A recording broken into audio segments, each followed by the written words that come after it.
Bonjour à tous et bienvenue dans cette nouvelle vidéo. Aujourd'hui, nous allons découvrir deux produits passionnants, le modem 4G UMR industriel et le point d'accès U7 Pro Max d'Ubiquiti. Commençons par le déballage du modem 4G UMR industriel. Voici la boîte qui présente un design sobre et professionnel. À l'ouverture, nous découvrons le modem lui-même.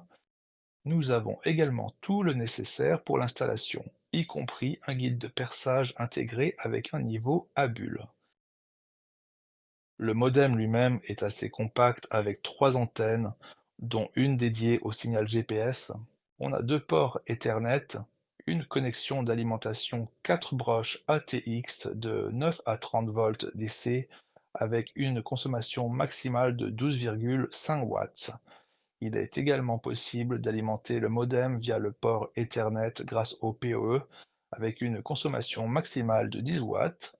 Il y a aussi un port USB-C, il offre donc plusieurs options d'alimentation et la carte SIM est au format nano SIM.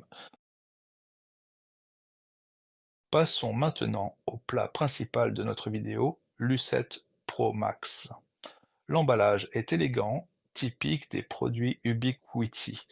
En ouvrant la boîte, nous trouvons le point d'accès, son kit de montage, le guide d'installation et les accessoires nécessaires.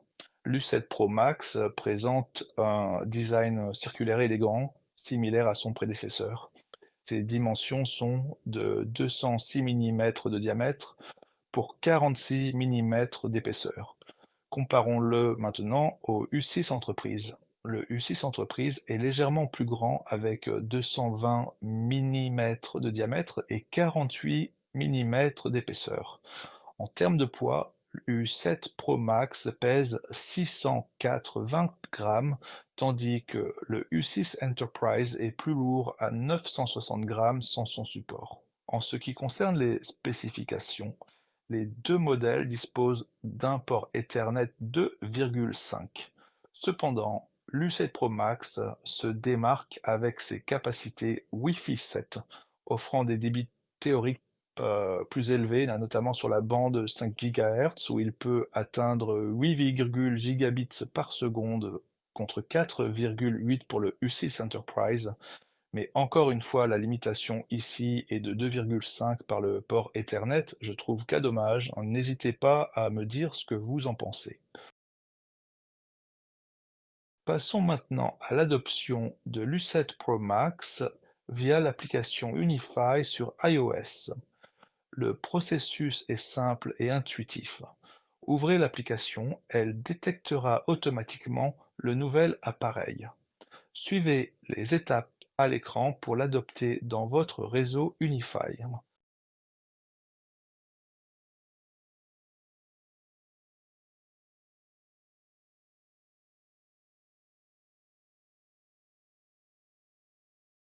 En général, il nous propose une mise à jour, mais cette fois elle est imposée. Pour être honnête, je l'aurais faite de toute façon.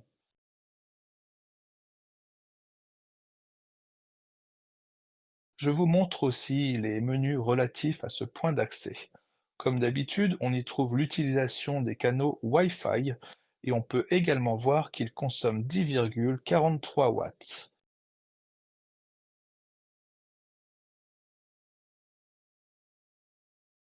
Là, il n'est pas encore utilisé par aucun SSID, je vais donc l'ajouter à un groupe Wi-Fi.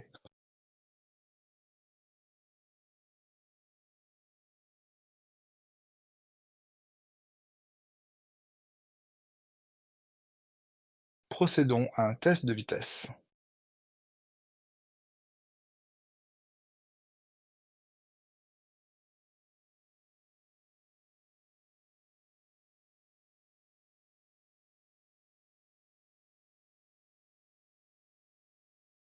Les résultats sont impressionnants.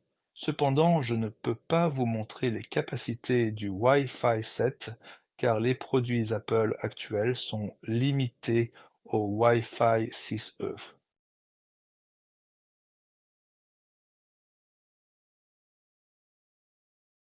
Pour finir, parlons de la nouvelle fonctionnalité passionnante de l'U7 Pro Max, l'analyse spectrale en temps réel.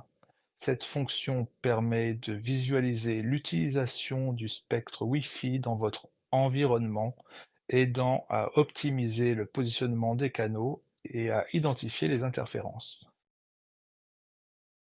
Et maintenant, un petit secret, Ubiquiti travaille sur une fonctionnalité future appelée NextAI Continuous Packet Capture. Bien que les détails soient encore flous, cela promet d'apporter des capacités d'analyse réseau avancées basées sur l'intelligence artificielle. C'est tout pour aujourd'hui. L'U7 Pro Max s'annonce comme un excellent choix pour les réseaux Wi-Fi haute performance. N'oubliez pas de laisser vos commentaires et de vous abonner pour ne rien manquer de nos prochaines vidéos. À bientôt.